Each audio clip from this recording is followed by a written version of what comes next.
Cube Radio. Salut, c'est Charles Dran avec l'équipe dans 5 minutes. On s'intéresse aux sciences, à l'histoire et à l'actualité.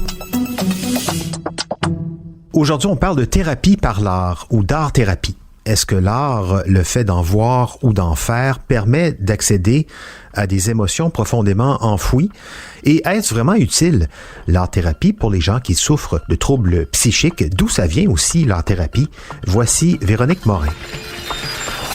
C'est un dénommé Adrien Hill à qui l'on attribue les débuts de la thérapie par l'art.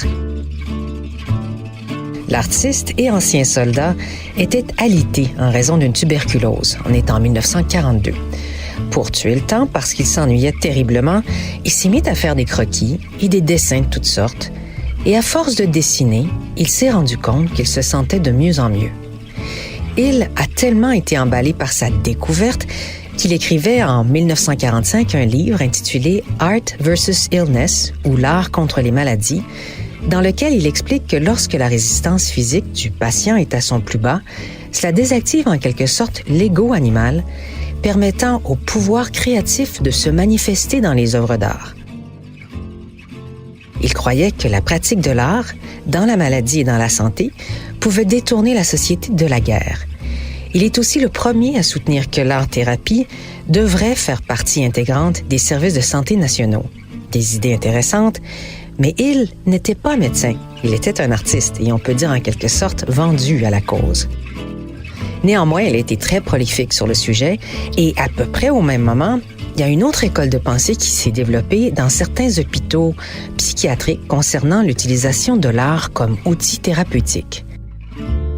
Des médecins psychiatres, influencés par Carl Jung, expérimentent avec toutes sortes d'approches utilisant l'art visuel pour essayer de mieux comprendre et d'aider leurs patients. Ils se rendent compte que l'art permet de faire cheminer les patients plus rapidement. L'idée est d'aller puiser au fond du subconscient du patient pour qu'il exprime son côté sombre, en cohérence avec la théorie jungienne de la confrontation et de l'intégration de l'ombre, un objectif qui ne peut être atteint qu'en amenant des pensées et des souvenirs inconscients à la conscience du patient à travers ses dessins. Nancy Couture est professeure en art-thérapie à l'UQAT, sur l'Université du Québec en Abitibi-Témiscamingue, qui offre le seul programme francophone en Amérique. Elle souligne que l'art-thérapie peut être utilisée dans une multitude de contextes thérapeutiques et se pratique aussi bien chez les jeunes que les personnes âgées. Et ce n'est pas tant ce que le patient dessine et avec quelle couleur qui compte. On va pas tant dans l'interprétation des images. Il y a un paquet de facteurs qui peuvent influencer le sens qu'une image va prendre pour la personne qui l'a fait. Je pense entre autres aux facteurs culturels.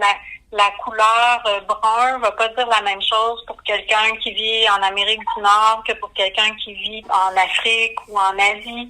On fait très, très, très attention à comment on interprète les œuvres. Puis, ce qu'on va observer comme art-thérapeute, c'est aussi tout le processus de création. À titre d'exemple, elle a travaillé avec un couple dont l'un était atteint de la maladie d'Alzheimer. C'était fabuleux de voir tout ce que ça permettait de faire, à la fois chez les personnes individuellement, donc pour la personne proche aidante, comment elle pouvait entrer en contact avec sa propre fatigue, s'accueillir dans ses limites. Puis pour la personne atteinte, comment ça permettait de faire tout un travail de deuil, de perte de ses capacités, puis aussi de faire réémerger ou de garder vivants certains souvenirs. On travaillait beaucoup avec des images anciennes, avec des photos de famille, etc. Puis aussi comment ça permettait de travailler le lien conjugal qui souvent s'étiole avec la maladie d'Alzheimer. Ici, on ne parle pas de guérison, mais bien d'aide, d'outils, de moyens différents pour faciliter la communication. Il y aurait un intérêt grandissant pour l'art-thérapie. Mais comme dans toute pratique qui ne sont pas régies par un ordre, il faut faire attention aux charlatans, c'est-à-dire à ceux qui prétendent détenir les connaissances, mais qui n'ont pas la certification pour exercer l'art-thérapie. Oui, parce que ça prend une certification pour pratiquer l'art-thérapie. Hein. Déjà qu'ils ont mis beaucoup de temps à être pris un peu plus au sérieux par l'establishment médical, les art-thérapeutes, c'est une profession tout ce qui est plus sérieux. Et je retiens ce beau potentiel auprès des personnes âgées qui souffrent de démence. Il y a peut-être là une voie d'avenir intéressante pour mieux communiquer avec elles dans notre société vieillissante. Ça peut être une bonne piste à explorer. Merci Véronique Morin, c'était en 5 minutes.